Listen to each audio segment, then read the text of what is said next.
जोंहा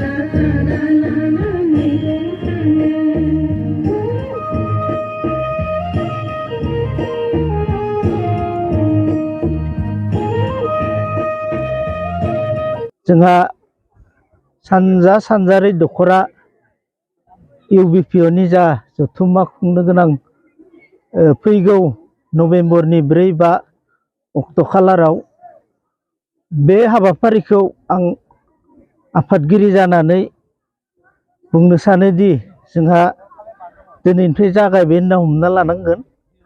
बेहाय गंबा गामिजों जोङो 3 नं महनफोर 2 नं महनफोर 1 नं महनफोर आरो सुमापारा माजगाव गामिनि जों गासै रायजोफोरखौ लानानै जोङो मोजां मोजां खुंनो आखायाव लादों। आरो बेहाय जोंहा बिहामजो हान्जा मोसानाय आरो खेराइ हान्जा गासैबो रेडि जाजोब्बाय फ्राय। आरो जानाय लोंनाय फारसेयावबो जोंहा जाबाय। आरो जोंहा दिनै खुन्थियाखौ जोङो गायसननो थाखाय नै 3 नं महनफोर गामिनि गाहाय फरायसालिनि मानगोनां सबिन सर्गियारिखौ जों हांख्रायना लाबोदोंमोन। मोजां मोजां गायसनलांबाय। आरो लोगोसे आं बेखौनो बुङो गासैबो रायजो राजानि मददजों बे हाबाफारिखौ आं जाफुंहोनो हागोन। बावहरग्रोबाय।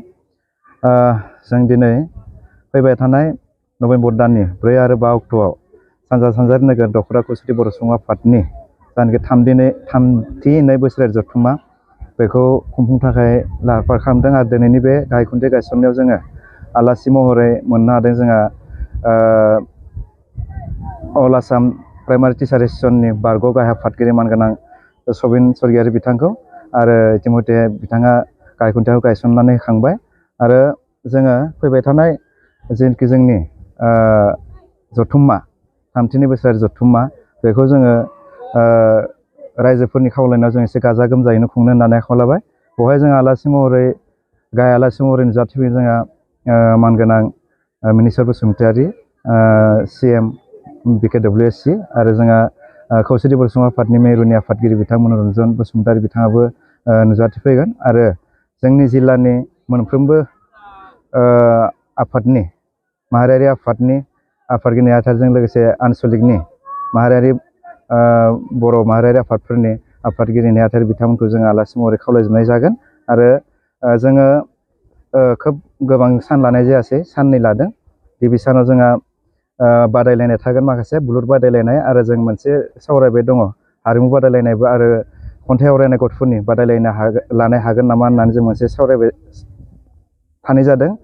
नाथाय माबाया जोंना बुलुर बुनाया कनफार्म जाबाय। ओमफ्राय 4 बाजिनिफ्राय जोंहा डेलिगेट जागोन।